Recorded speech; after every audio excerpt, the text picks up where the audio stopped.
Welcome to Laptop Radio. Today's topic is information revolution and the top 5 technologies we must understand. And we have Shahin Khan, partner and analyst at Orion.net with us. Hello, Shahin. How are you? Hey, Michelle, how are you doing? Good to talk to you finally. Yeah, where are you now? I'm in Silicon Valley. I'm sitting in Menlo Park, not so far away from you, as I understand. Really, really close. Thank you Yeah. for the chocolate that you sent to me. Oh, that's right. It's so funny because I went to Japan. I bought a whole bunch of them. Right. So this is a story from a couple of years ago now, Yes, it was where the green tea it was a chocolate. green Kit Kat. Yes, yes. I was talking about that on Facebook because I don't think we have it at that time. And then I don't No, know it's how still you hard to get it. get. How do you even get that? Well, I was in the office and I was working with a company, and somebody had just come back from Japan and brought a bunch. So they were just sitting in the little coffee place that we have. Awesome. And I said, "Oh, I think I can grab a couple." Yeah, So and I then did. yeah, and then last year I went to the DEF CON in Japan. Uh-huh. Or I just bought a bunch of them. It was so Y- good. Oh, they have stuff there that nobody else does. They It's really get awesome. it. Yeah, they're awesome at the airport, just everywhere. They have strawberries and chocolate and Yes.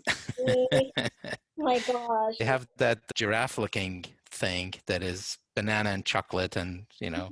beautiful, beautiful. It's almost like art. It totally is. I think they understand the concept of art and just beauty and cuteness like nobody else. Yes, that is so true. So Shaheen, tell us your story. Tell us our story. Okay, as you mentioned, I am a partner analyst in a little consulting firm called Orion X. That's ORIONX.net. That's our website. So you can go there and check out everything that we do. Basically, like you said, we try to keep track of information revolution. Mhm. It manifests itself as digital transformation and all the technologies that drive it. I wanted to go into the Industrial Revolution and then transition into the information revolution because I think it's really important. What about the Industrial Revolution that you love? Well, I think these revolutions, every time they happen, they solve a certain number of problems Mhm. and they basically create a certain number of problems that tease them up for the next revolution. So our worldview and our basically taxonomy is that we went from hunter-gatherer to agricultural society, which was the first revolution, and that led to the agricultural economy. It had significant impact on social economic model. We went from hunting to farming. We had to deal with all the realities of that. Then industrial revolution came a good while later. You had a good couple of thousand years of getting used to all that change. Then we had manufacturing economy. We didn't leave agriculture behind. We made it mechanized agriculture. Mhm. And then we went from a rural society to cities. We kind of started going from predictability, which was part of agricultural revolution, to automation, but automating the muscle, the action. Mhm. And it led to the jobs that we have now, to the money that we have now, and that's a segue into cryptocurrencies. And of course, it's also creating the climate challenge that we now have. Yeah, I remember that there's also a great migration where people are moving from farms to cities in different ways. It also have impact on different regions. It The does. south is going to the north, they're moving to the west. And then there's also labor conditions where Mm-hmm. people are working, there were child labor, there were people working long hours. And then it It's also terrible. created a Yeah. whole middle class, which is really different. And then they're looking at metrics where farmers, I guess they count stuff. It changes the way that we work to some extent. It absolutely does. There was no notion of a 9 to 5 job Mm-hmm. before industrial revolution. It was more of a get up at the crack of dawn in the season when you needed to do it because you just had to get a whole lot of stuff done or you were not going to eat 6 months later. Mm-hmm. And yeah, And then people were also having a lot of offspring because those are workers. that's exactly. So the team was the family. The team Mhm, was not the company. mhm, And with industrial revolution, the team became the company. You're mhm, right on. mhm. Yeah, I used to teach history. So everything I remember about, What have you not done, Michelle? well, I was teaching AP No, before, I love your breath, as I was saying to you in the pre-show and on and Facebook. Yeah, it was a lot of fun. absolutely. No, that's brilliant. The point, as you're kind of indicating, is that when these revolutions happen, Mhm, what they change is everything. They don't just change one thing. Usually, by the way, the first thing they change is wars, mhm, right? Because you come up with tools that you can use that the other guy doesn't have yet. And that kind of a technological evolution helps you in wars and actually changes fortunes of civilizations because of it. But like you said, it changes the meaning of work, the meaning of money, the kind of laws that you have, the kind of health and healthcare that you need. mhm, It changes art, like you said, in the migration of rural to cities. If you look at 17th, 18th, 19th century art in Europe, you mhm, can see it. You can see the boy standing in the field, minding the flock with a background of a city with smokestacks coming out of it. And it also impacts spirituality even, because the nature of your relationships with people change. So it changes everything. And what is interesting to me is that there's a good period, a good long period, where the complexity of the new order exceeds your competence. You are still living in the old ways and the new stuff is coming, and just kind of transitioning to it is really difficult. mhm. Yeah, it kind of reminded me of Shanghai for some reason. I remember visiting Shanghai like about a decade or 2 decades ago. I've seen a person riding a bike carrying a bunch of bricks. Mm-hmm. Yeah, you have the buildings. I think Asia has changed tremendously over the last 10 years because just the bridge of the new world and the old world, you could kind of see that just by walking in the street. But with wars, we have a lot of women working because of the war, because we need labor, and that changes functions and different values, which I wanted to get into because I think before the Renaissance period, I think you have status because of which family you're born into, Mm-hmm. and then during the Renaissance you're married. Mm-hmm. And I think now it just seems like which company you work at. But I wanted to transition into the information revolution. When do you think that started? Well, I think that unlike the Industrial Revolution that took a long time to show up after the Agricultural Revolution, the information revolution didn't take so long. It's like within a couple of 100 years of industrial revolution, Mhm. it started happening. And of course, it started maybe 50, 60 years ago. You could argue when it transitioned, these things are more of a spectrum rather than a milestone. But I think we can define it with digitization and the importance of data as a contrast with mechanization and the importance of oil, fuel to drive it. And that would be in contrast with land and livestock as the focus of the agricultural revolution. So when did digitization happen? Well, soon after digital computers came about and probably gathered steam with the microchip. So we look at microchip as the enabler of the information revolution, the digital world that we live in, and the data economy that is starting to be visible, but it's very early days. So I remember when I got a postcard when I was a kid from Bill Gates that says I can have my own personal computer. Right, And then later on, I have an Apple, one of these boxy. It's called the Apple Classic. right. That's when I drew with it digitally. I actually Uh-huh. created my first comic. Mac Paint. Yes, on the Classic or using the Classic. It's awesome. Yeah, And very much. we have gone a long way. And of course, I used to work at Samsung, which makes chips. And there seems to be a convergence of different technology that make this happen. Can you elaborate a little bit on these conversions that make things more faster, cheaper, Yes, to accelerate business and yes, not yes, just technology? yes, exactly. And I think what is interesting is that it's a confluence of various technologies that build on top of each other. And that's one reason why this time it's happening way faster than it did before, Mhm. because everything you build can leverage what you've done before. Of course, it also poses a question socially about haves and have-nots and the digital divide and things like that are very important. But if you look at data as the new oil, as some people like to say, you have to extract the data, You have to interpret it and you have to process it.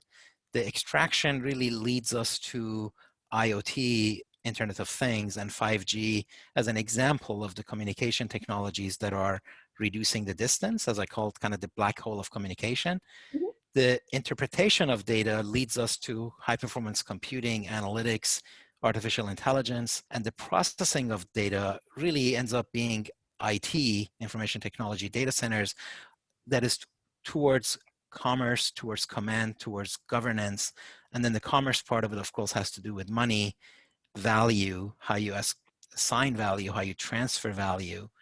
And basically those become the trends that we think are important to track Mhm. if you want to keep on top of information revolution. So let's go into these five technologies. And then I wanted to add VRAR. I want to add energy, green tech, and fusion to it because I think those are going to be important because of climate change.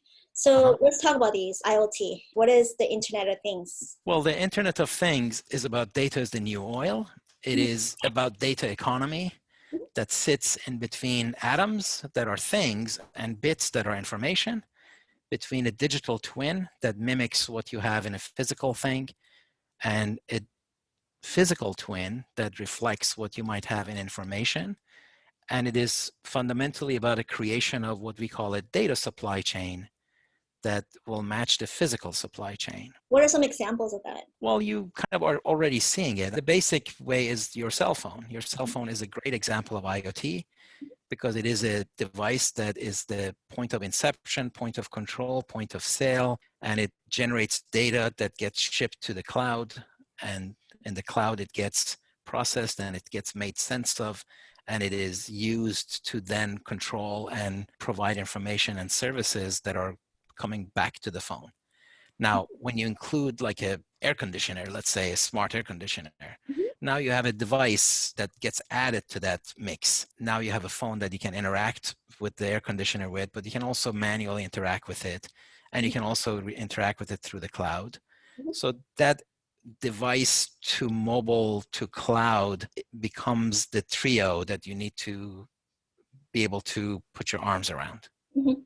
I love the customizable Internet of Things. For example, if you have a robot AI coffee machine, you can set parameters around what kind of coffee you would like, and it would make that coffee for you. I thought that's really cool. Or Alexa, where it supplements your knowledge based. Mm-hmm. And then those are examples of IoT. Exactly. And of course, you can look at autonomous cars as yet another example of IoT. The nice thing about IoT is that T is thing and thing is everything. So anything that becomes a little bit smart, a little bit connected, a little bit of a data processing, data gathering is eligible to be part of that. Mhm.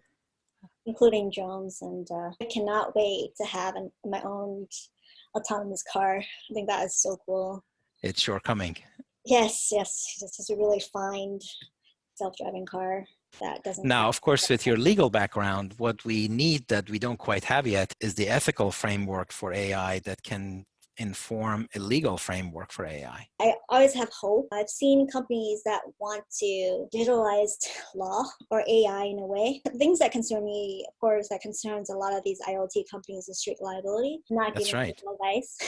Because traditionally, if you have a product and they break, there's the concept of strict liability, which will hold the company liable. And how does that look like with technology and with advanced technology? I think it's just something that's really interesting. It very much is. Yes. Yes.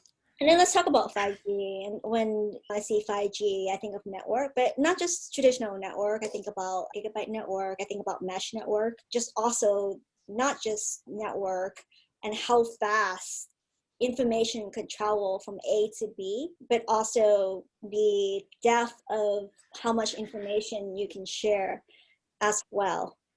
Exactly. Exactly. So 5G is really about everything is connected. Mhm. It is about reducing distance, as you said. So what is interesting about it is everything that it promises. Mhm. If you can get bandwidth and it promises 20 gigabits per second bandwidth, for latency, it promises 1 millisecond latency. For precision, like geolocation precision, you can get to less than a meter without triangulation. In terms of device density, the promise is that it can do 1 million devices per square kilometer. There's also some benefits for the back end, the way the communication is provisioned and bandwidth is allocated and service is assured. So there's some robustness in the back end that is very interesting. Power requirement, it is like 90% less power requirement. And of course, because it is all of the above, it can do 100% coverage, so your calls won't drop as you drive around. The thing, however, is that you can't have all of those at the same time. If you get the high bandwidth, you're probably not going to get the low power. What are some of the challenges? Some of the challenges, well, the first one is that the standards are not quite baked yet. The second is that the use cases that are absolutely in need of 5G are still developing. People talk about telesurgery, for example.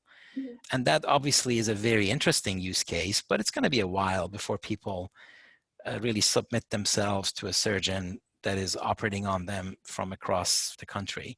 Mm-hmm. The coverage is a challenge because these bands require many more antennas. You're unlikely to get them outside of urban areas.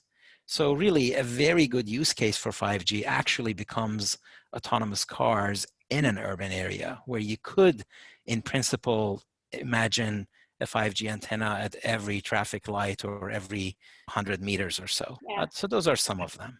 Yeah, I was working on a digital AI with a team. With all the APIs, the AI is using, you can see that the output is a little bit slow. So we're hoping that improvement with these kind of network technology could accelerate the speed of it so that it talks like a human at that speed. Right. So I'm looking forward to that. And also I think collaboration is going to be really cool with that. So I can be working on a VR project with you, say you live in Japan or something. Right. Being on that same server. Mm-hmm. Co-creating on that cloud, that would be super awesome with that. Yeah, reduction of distance is definitely there. And as you mentioned, you're implying there are places where 5G can just leapfrog Wi-Fi and landline, and you can just go straight. This also, of course, is leading to edge computing, which means different things to different people. But that's a use case that's coming. VR, AR has been mentioned as very much a use case because you need that sort of low latency and immersive data communication. They're all coming. It's unmistakable that it is coming, but it's got challenges. And of course, it's got a little bit of a challenge because of the healthcare scares that cause a bunch of conspiracy theories. And that's a challenge, even though it may be unwarranted, it is a challenge. But every technology does. The blue screen on my phone, polygon yes. And the mouse that's flat probably is not good for my hand. So I think it's important that as technologists, we study that, the impact on us as humans and how to prevent that. This is just not health, right? But addiction. I agreed. Other challenges that can happen. So the next one on my list is AI. AI. Artificial intelligence, something that I really love. It has a dark side. And it also can benefit society. So tell us about AI. What is artificial intelligence? Right.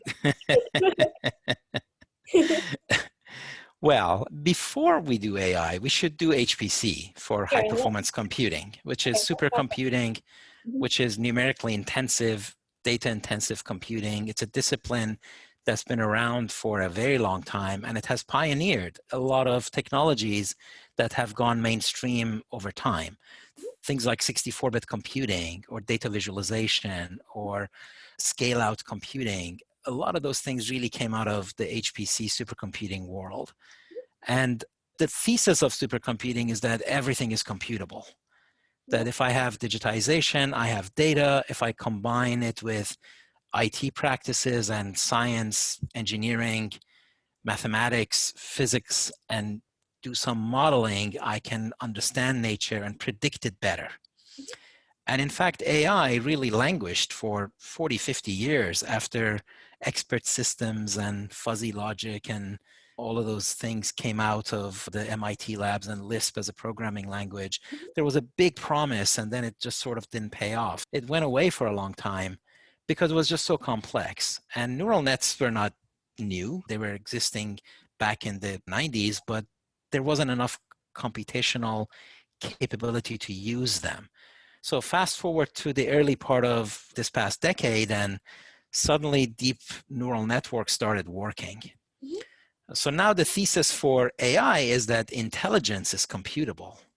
Mhm. That when you put AI in terms of intelligence is computable, one thing that you learn quickly is that you need lots and lots and lots of data, a lot more data than you thought to train these things. And you need lots and lots and lots of computing power.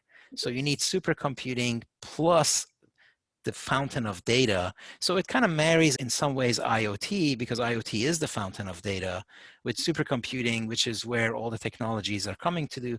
You combine them together, you now get AI that actually works.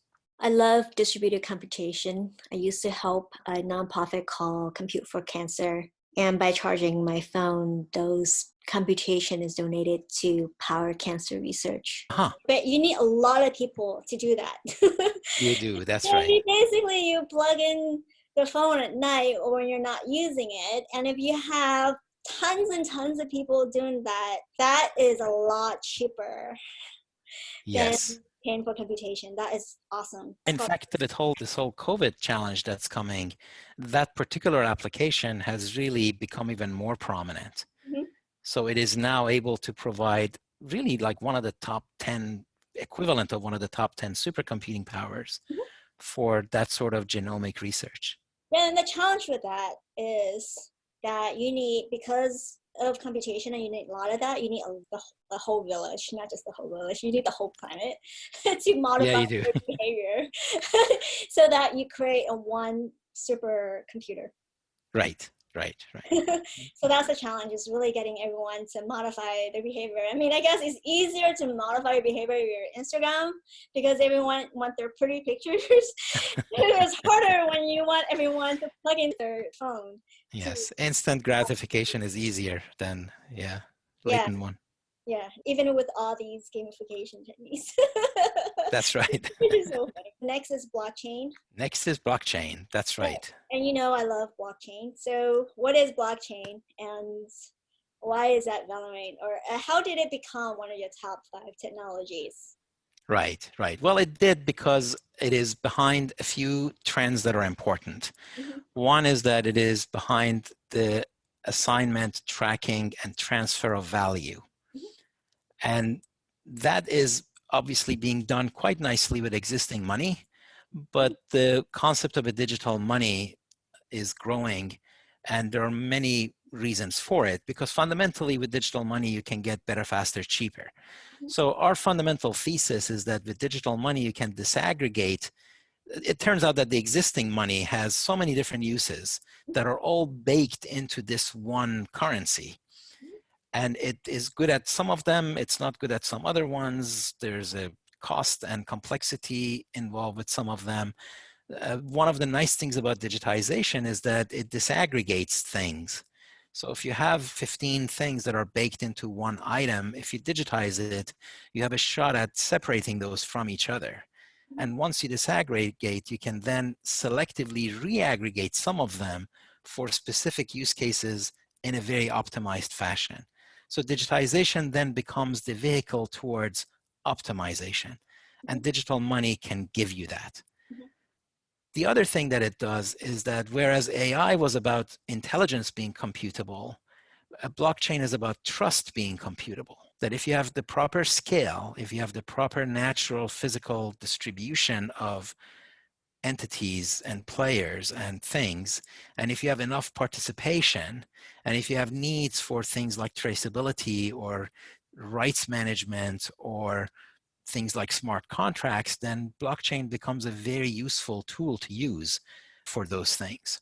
Mhm. And it can, in fact, give you that decentralization, decentralized trust that has been very difficult to find. I love blockchain. I work with it for a long time, as you know.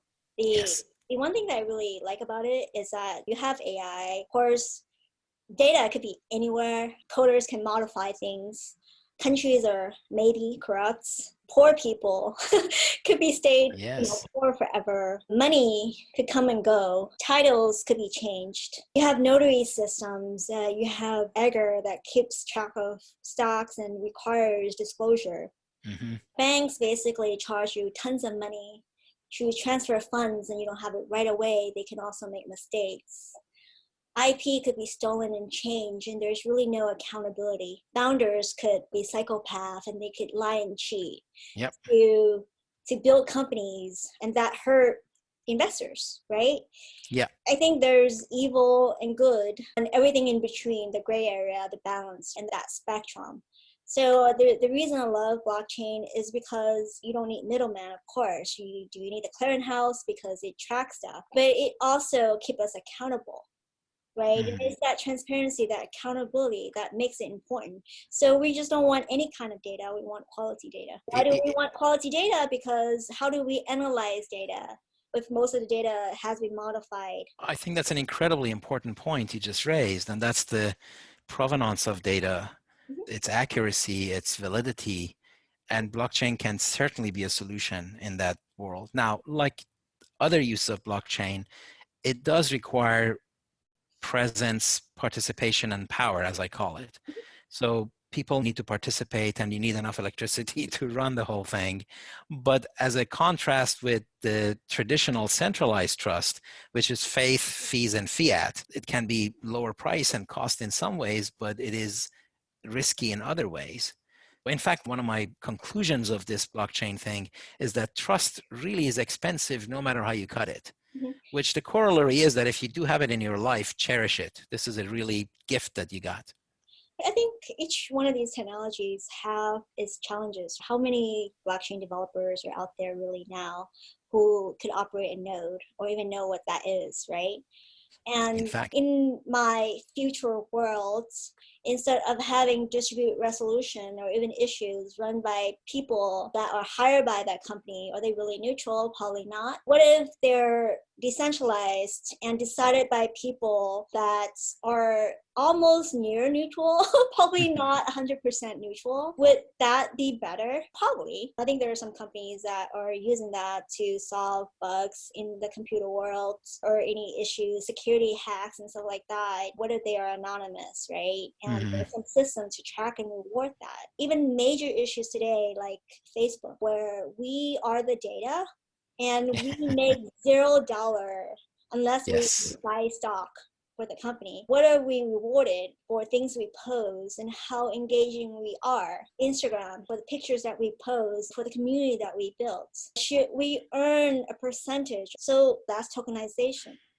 that's right. I think it ultimately changes how we live, play, and learn. See, I used to work at Cisco in 1990s, and that's basically their tagline. And then they basically add, I think it changes the way we live, play, and learn and work or something. I think we're seeing the next revolution. And then it basically takes that further, not just with blockchain, but with everything that we spoke about, with IoT, with 5G and all the network stuff, right? With all the computation stuff, with AI. And then next with quantum. So let's talk about quantum. Quantum, yes. Yes. So quantum, of course, is familiar to the blockchain crypto community because of quantum safe cryptography. Because, of course, one of the things that quantum computers were positioned as being good at was factoring large prime numbers, which is part of the security algorithm. So if you could do that fast, you could have a shot at cracking the codes. And of course, that has led for the past probably more than a decade, research on quantum safe cryptography. One of the interesting things is that the bad guys are already accumulating encrypted data in the hopes that someday they might be able to decrypt it and look back N years ago and find some valuable data that can help them, a bit of a back to the future thing. But anywho, quantum computing really is about probability functions, because when you get to the quantum level, it is just probability functions. You don't know exactly where an electron is, but you have a probability function that says this is the area that it is in, and you get all these wave functions that tell you where they might be. Now, what if you could make those probability functions controllable and be able to harness the power of that. All of that has led to various ways of getting atoms and different materials into a quantum state and allow them to get superimposed and entangled and then be able to control it. It's a really difficult problem, but it has become more and more tractable. The joke within quantum computing is that it's an area that is simultaneously overhyped and underestimated. I like quantum because of physics, and I'm looking forward to a future where we don't need wires, where we don't really need to go to a browser to do internet. Huh. I wish to talk to you, mind-to-mind telepathy, almost, Yes. without even fibers that get stuck onto the back of my neck, like Neuralink, or Well, having chips in my body. I want a future where I can turn on and off communication in like a thinking constant about way. it. Yes.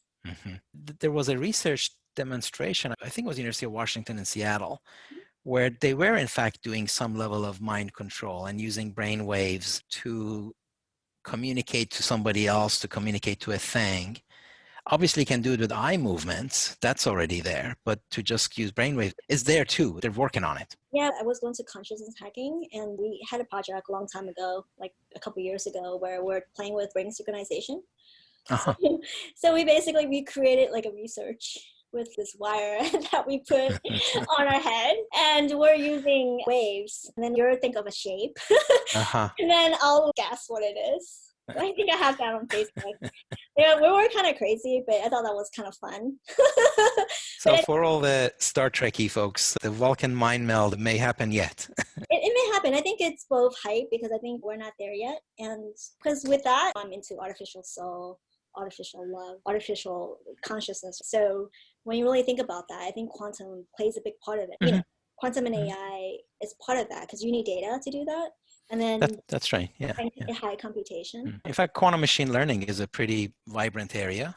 Mhm. Now, it's also true that many of these end up being quantum inspired classical algorithms.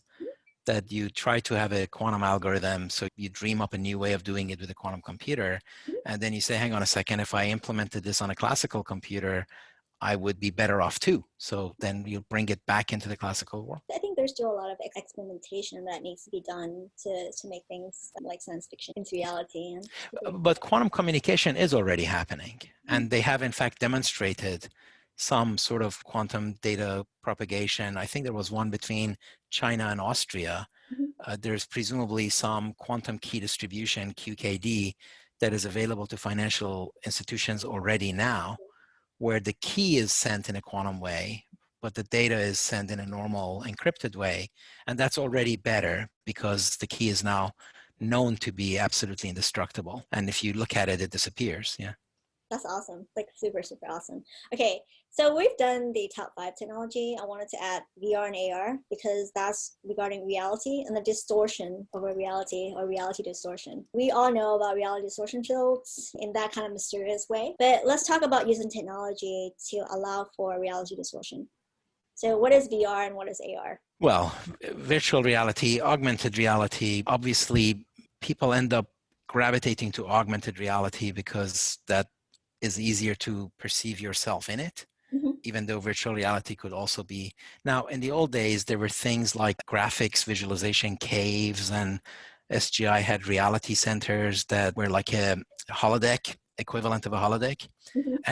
So there's a lot of learning that has happened, and you know it better than most. Because you're now interacting with the physical biological body, the way the data is presented and consumed is very important. You don't get dizzy and you don't get nauseous, and you're able to handle it. Some of that is visible also in flight simulators, which are very early examples of VR. All of that is starting to happen. The issue with it has been use case outside of something like heads-up display for airplanes and cars, or some level of virtual reality in war zones where you want to know who's behind the wall on the other side. So those exist, but the commercial use cases have been a little bit hard to do, and the gear that is required requires a different environment. So I think it's been slow to pick up. Yeah, I play VR games a lot. I like archery, but Uh-huh. But like the real archery, like the arrows are heavy. The gear feels a little bit different. It's really light. So it just feels really fake. I'm just kind of looking forward to that inertia. The haptic. Yeah, inertia. Yeah. I need to feel physics. I need to feel physics. I just can't have something light. That won't be as fun as I would like it to be. When driving, without VR, we feel the wheel and the brakes. I need to feel that physics. And then there's some issues with VR and AR. What are some of the issues or challenges with VR and AR? Well, I think fundamentally is the integration of everything you need in a form factor that is actually practical to use. And I think that leads into the use cases that you can actually do right now. Google Glass was a great example of an attempt that didn't fly because I think it ended up being a solution looking for a problem.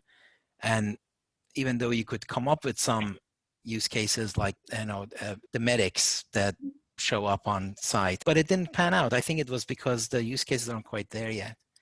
Since I do a lot of AR, I just wanted to mention that if you're creating AR, VR, really think about the ethics, because you want to make bigger lips and deformities so that women or teens who cut themselves would basically do it because they don't feel good enough or look pretty enough. I think just something that for us to even think about technology and its impact on society in general. I have two more things. I'm just adding on your top 5 is I have cloud, edge, and storage because I know we talk about computation. But I think edge, for me, edge, cloud, and storage is kind of like having your own purse. And you know how much I love purses. Before, it would be like one big purse, kind of like you go shopping at IKEA or something. They give you this big blue purse and you put everything in there, right? Uh-huh. But now Edge, you can have little purses at different locations, and it kind of offloads stuff. So what is Edge, and why is cloud and storage important? Well, edge, of course, the first thing about edge is edge of what?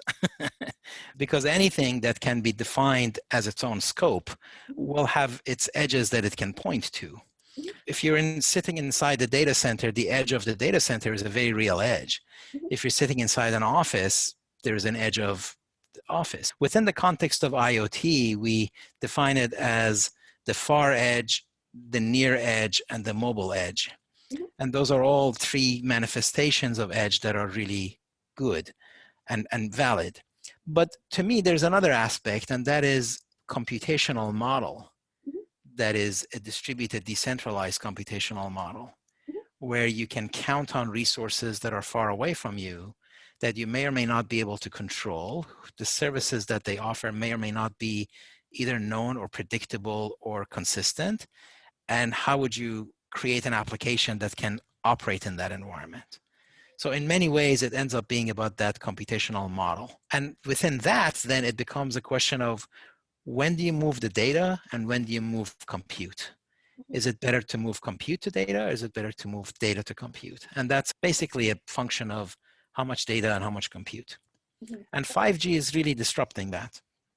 And then it's really dependent on the project to tailor.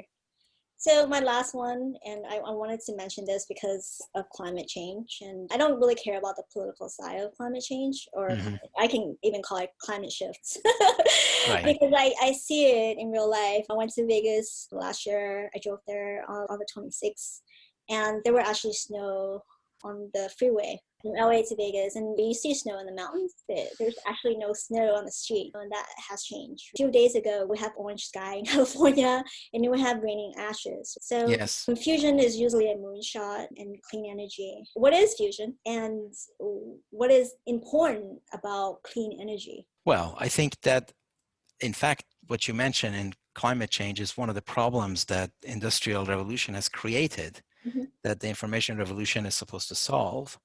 Just like the problems that agricultural revolution created that the information revolution solved, maybe after some circuitous routes. But energy continues to be a very important thing. But with the technology, you can now look at solar, you can revisit nuclear, you can revisit even potential, fusion. Of course, when you talk about a fusion lab, the biggest, baddest one is the sun already. And anybody who sat on their sun for 5 minutes knows just how hot it can get. So if we can harness the solar energy better, I think that's already way ahead. There's some hydrogen-based energy that is looking very promising, but then how do you implement that in society as a whole? So I think all of that is coming and it is critical. I do think we still have time to address the climate change. I personally really don't care why a problem exists unless you're going to use that to solve it. But if you have a problem, you better get busy solving it. Yeah, and it seems like we are experiencing that every day here in California. Well, I think, what is interesting is that folks in places like Florida, So, even the politicians are starting to own up to the fact that there is a real problem. They start believing that that problem needs to be solved regardless of who caused it and what caused it. okay, so this is a really hard question. Of all the technologies that we spoke about, what are your top threes? Which one is the most important? Well, we actually have our top five, so I'm going to start there. So we see a world where IoT is the fountain of data. Mhm. 5G is the way it's going to get communicated. AI is the way it's going to get made sense of. Blockchain and cryptocurrencies is how it's going to get transacted. And technologies like quantum are going to be how you accelerate it. Which one is the most important? I think probably the most far-reaching one may very well be IoT, AI, and cryptocurrencies. Okay, cool, cool. I added VR and AR because I think we need that. You could almost see that as underneath AI because you kind of need a bunch of AI for that as well. But I agree. Yeah, I agree. Yeah. We need face detection and a whole bunch of AI to do that. But you Yeah. also, when you have a product, you also need to market. Yeah. So I think the future of marketing plus the future of products, they kind of run together. And without running together, no company is going to be successful. If you don't see a busy founder, that means they're not doing their job, by the way. You're just describing Orion X because that's sort of exactly what we're focusing on. Okay, so let's talk about the future The because future. I feel like everything that we talk about is going to be obsolete one day, and technologies there are going to be new ones. I want to talk about the future of information revolution and how it will look like. I feel like we have Google and all the information is there, but I feel like we need critical thinking. We need true data, real data, because of fake news. And with Hmm. VR, AR, we also have bad technology like deepfakes as well. Hmm. So I feel like the good technology, there's bad actors that could use good technology to do bad things. And there are also good people who are using technology to do good things to actually further the future. I care about a better future for humanity and the planet and other things that we don't know about. Yes. So, what is the future look like for? We can even talk about the information revolution. Right, right. Well, I think our little quote was that the future is AI, IoT, blockchain, quantum, where these decentralized autonomous organizations and decentralized applications do most of the creating, consuming, and paying. So one of the big things in my mind is that a lot of the technologies that we're building right now is not even for humans, it's for things. And these autonomous things are going to want to interact with each other, transact with each other, pay each other, have a contract with each other, and we're building the groundwork to do that. One way to look at it is in terms of the future of payments. And we have organizations, people, and now we have things. And all of those guys can pay each other, including things that can pay things. Yeah. That is one way we see the future. Awesome, awesome. I think I did a presentation about that at a university in Atlanta. I think Emory. Aha, good Yeah. memory. I spoke about how the Internet of Things can interact with AI and interplay with the blockchain. For example, if you have a smart key to your car, then your car could communicate with the house and it could interact with you. If the house knows that you'll be gone for a week and you haven't used your car for a few days because you went camping, and if they haven't heard from you in a few days, then they could notify the police, for example. In a way, I have seen that when I was working with Luna, the digital AI with the team. Luna can't code by herself, and she has a subconscious where she can think things and process things on the back end on her own. I think the payment system can be better, and I think we still have a lot of innovation to go to make that a lot better. Oh, very much so. What's been happening as we've gone from manual transactions and payments to credit cards to software to point of sale Yeah. to now really we're looking at a post-credit card world. Yeah, that's true. Yeah, and then you don't have to pay like 10,000 fees as you sent someone money to Italy because you just kind of sent them a stable coin. Right. Yeah. And then still waiting for SEC to put all these projects onto a blockchain instead of using Uh-huh. Egger. It's just something that I mentioned a long time ago. That would be super awesome. DNB would not be so slow if everything is just on the chain. So it's all the titles. The world that we live in is hopefully will be completely changed. Well, you certainly can look at these revolutions also in terms of single entry, double entry, and triple entry accounting. Mm-hmm. And with triple entry accounting comes more transparency and more opportunity to avoid mistakes and slowdowns. I think because that the technology can be used for good or bad, I think that is important for everyone to really consider the ethical aspects of everything. Well, I think that's huge, especially in the context of AI. Mm-hmm. And in fact, we have a list of grand challenges of AI, and one of them is ethical complexity. Is it used for good or bad? Right now, it's looking like it might eliminate large classes of jobs. And is it a Darwinian mistake? Are we following Asimov's rules for robots? But there's also the legal framework that falls right out of that, that really hasn't happened yet. And then the unpredictability. Is it the unintended consequences? The system complexity that exceeds human competence, let's say. Politicians and lawyers and judges Mm-hmm. understand the technology as well as make laws. Me going to a blockchain conference with a number of lawyers and law students, people were really shaking their head at the time because you basically need to understand a more complex system than normal. But you have to because whatever you're doing right now, whether you're driving an Uber or you're a judge somewhere else or a law clerk at a nonprofit, you're basically are going to touch at one point in your life one or two multiple parts of this technology, and you need to That's right. understand it because you're creating that future for everyone.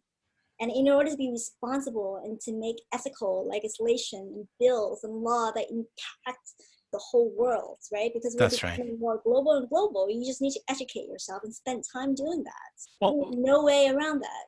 well, we're in a period where everybody should understand it, but we are going to get to a point where people don't need to understand it anymore because it's been abstracted and simplified. Oh, And the analogies with internet show that is that there was a time when you had to really know everything under the hood. Now you just like email and it goes, and you don't have to worry about /host files unless you really want to. yeah, but I think the people, yeah, you do. But at the same time, if you're making laws about the future, you kind of have to understand. Yes, that the legal framework needs to grok it really deeply. Yeah, yeah. And So that is a mandatory thing that must happen. The sooner the better. Yeah. yeah, seriously, if I'm working at Starbucks making coffee and nothing is wrong with that because they have really awesome healthcare, then I probably don't really need to know all these different layers of blockchain. But if I'm making something that impacts certain things, then I should probably read about it. Yeah. Yeah. But that's UX. I think UX in the blockchain needs to be better, and I think it will get there. You remember all the layers of the internet and how Yes. we could see that physically? Yes. Yeah, that's like the blockchain today. No, in fact, we have a growing view of what the blockchain cryptocurrency stack looks like. And there are some equivalents from the previous model that make it to the next one. It's really big, from consensus algorithms to exchanges to wallets to ledger to the layer 2 to smart contracts, blah, blah, blah. And but like you said, it's really far from easy to use. There seems to be a trade-off that when it is fast, then it's not secure. When it's secure, then it's high energy. We still have not quite got there yet. And I think the companies are building tools for it too, right? They are. Governance. People are thinking about what governance means. And it interplays with these different types of technology. Yes, yes. Like, I think people seem to isolate them. You don't isolate that because those are just tools to create your product, whatever it is. Hmm. And your product basically will have certain of these technologies interacting with each other. Hmm. So it's kind of important to have a general idea of them and how they interplay. Yes, very much. And is there anything you want to share that I have not asked yet? I'm I am grateful to be in conversation. We could go on for a long time, I know, but I think we've covered quite a bit. Yeah. Awesome. And what is that one piece of wisdom that you would like to share with the One community? piece of wisdom. One piece Wisdom. of wisdom is how you manage change. So one of my favorite quotes is that change is easiest when it's your own idea. The other favorite quote is that when things change, they're not the same anymore. And I feel that we are all collectively living in a period where there's just a lot of change happening. And it is important to recognize the change that is good and make it your own idea. And if you need to reinvent yourself or recalibrate yourself or celebrate it or appreciate it, do that. What is the beginning step with that though? Because I think you said something really important. I basically have left a job because I wanted to do something that is scary. I want to live on the edge, but that was a conscious decision. Mm-hmm. Here now in this context, a lot of abrupt stuff happen to people when they're in states of fear where they need to change or have to change or forced to change. What is one practical, actionable thing that they could do? Well, I think change, you could almost build it two by two. I already, in fact, did that when change is either desirable or undesirable, Mhm. and it's either expected or unexpected. So if it's expected and it's desirable, well, then that's great. Count your lucky stars. The problem really is when it's unexpected and it's undesirable, when it just feels awful. And really, the only way you can deal with awful change that has happened to you in a surprising way, in my opinion, really, one of the only ways to do that is to reinvent yourself. You have to say it's a new world, rules have changed, assumptions checked in, let's take stock of where we are and what we want to do. And that allows you to take control so that you regain control in the midst of change by saying, how am I going to reinvent myself? How am I going to recalibrate myself? And how am I going to take steps that are going to get me to a point where I love what I do and it's exactly what I want? One way you could do that is by splitting your time between what runs the business and what runs your life and what changes your life, so that you consciously separate those two from each other, so that you allocate at least a little bit of time to what changes your life. So awesome. So I think what Shaheen talks about is spending some alone time with yourself, detaching your identity with the company that you used to work at, no matter how awesome that company is.